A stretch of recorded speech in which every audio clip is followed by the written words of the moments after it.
The Constitution of the Republic of the Philippines.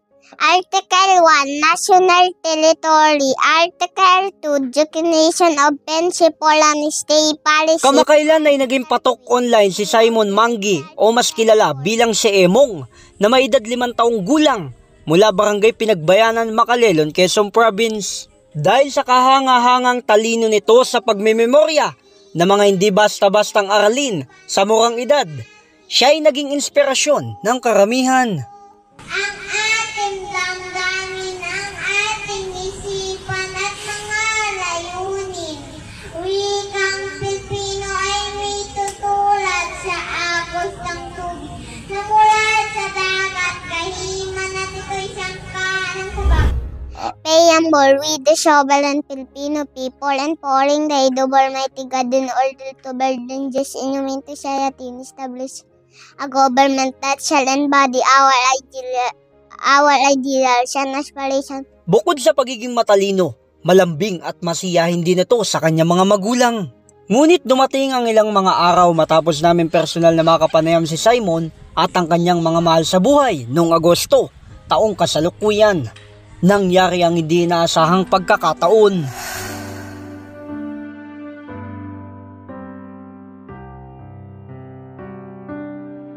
Nanggaling po kami sa Lucena kasi yun nga po, na-identify po siya na masyadong mababa yung kanyang platelet.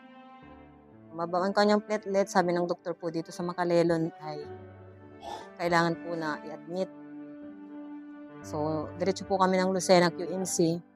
Tumagal naman po kami doon ng 1 week. And after 1 week, na outpatient na po kami. Sabi nila, magpa-hema daw po ako. Yung anak ko pala, isa hematologist, kailangan kasi niya ng espesyalista sa dugo doon sa sakit niya na na-identify, which is ITP. Yun po yung immunohydrothrombocytopenic purpura, na yung kung saan nilalabasan siya ng mga pasa kapag siya po ay nauuntog. Kasunod din umano sa nakitang sakit ni Simon, napagalaman din na siya ay nagkaroon ng alpha thalassemia disease. Hindi lang pala ITP ang naging sakit ng anak ko. Meron din po siyang thalassemia. Kaya po, trigger siya sa mga lagnat. Trigger din po siya sa mga pauntog at yung kasugatan. Kasi yun po yung pagbaba ng platelet. Yun po kasi yung pinakang ino-observe ng hima sa kanya na wag bababa po yung platelet niya. Kaya lang po yung platelet niya, naglalaro lang po siya sa 15, 21, 23. Yun pong ina-administer naman po siya ng gamot. Yun naman po kaso nga lang parang nag-trigger siya dun sa mga, yun pong sa lagnat po. Ayon din sa pamilya ni Simon, kahit may iniinda na itong sakit, hindi pa rin makikita sa kanyang pangangatawan dahil napakasigla nito. Ayusin mo.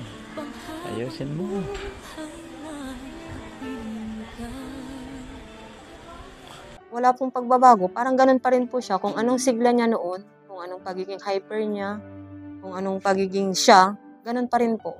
Walang nagbago. Parang ganun po. Nag-iisip po ako, pero yung pagiging masigla niya, hindi nagbago. Yun po yun. Kaya parang relax lang din yung utak ko na parang, may chance pa na medyo madagdagan pa. Kasi nagpunta kami nga doon para po dagdagan yung dugtungan, yung buhay na meron po talaga siya.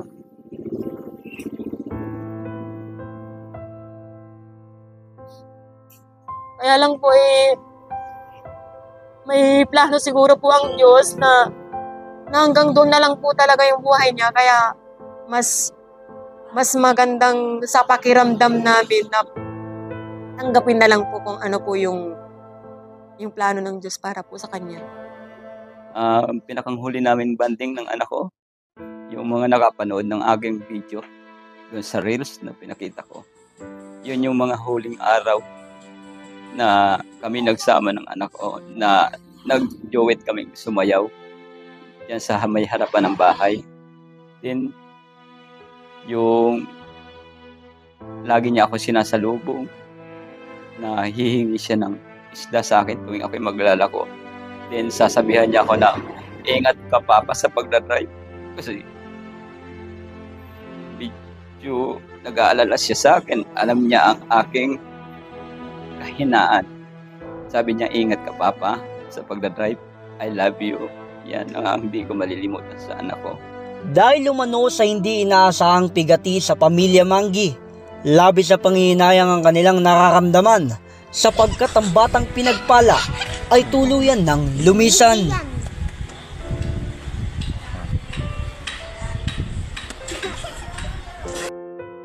Pagiging malambing po niya.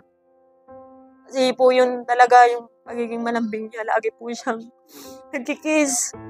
Kahit po yung konting pagkakamali niya, nagsusorry siya. Sorry mama, sorry papa, mga ganun. Marunong siyang mag-sorry pag nagkakaroon siya ng yung counting mistake lang niya. Yung halimbawa ay nasobrahan niya yung pagsiselfone na 5 minutes. Sorry. Na ganun po siya.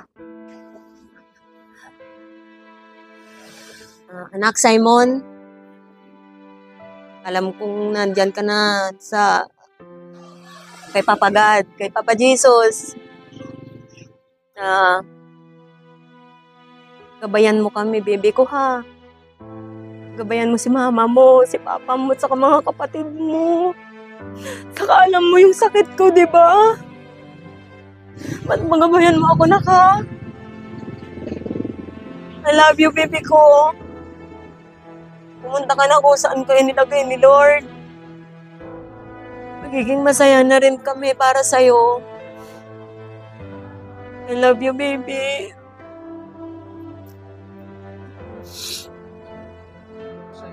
Mamimiss ko kay Simon. Yung pakiging niyang sweet. Maliksi siya. Din, sobrang talino niya. Yung mga ni-recite niya, maalala ko. Yung mga pinagagawa namin banding sa paglalako ng mga palaspas. Din lahat ng mga kiss niya sa akin, hug. Din pagkukulit niya sa mga kapatid niya. Din sa mga pakikipagsalamuhan niya sa mga kapwa niya bata. Pag nakikita niya, pinipisil niya. Yun ang mga mamimiss ko sa kanya. Masakit man isipin o tanggapin para sa mag-asawang Rico at Alejandra na hindi na nila muli masisilayan pa ang walang kapantayan ng ngiti at tawa ng isang tunay na batang pinagpala sa lahat.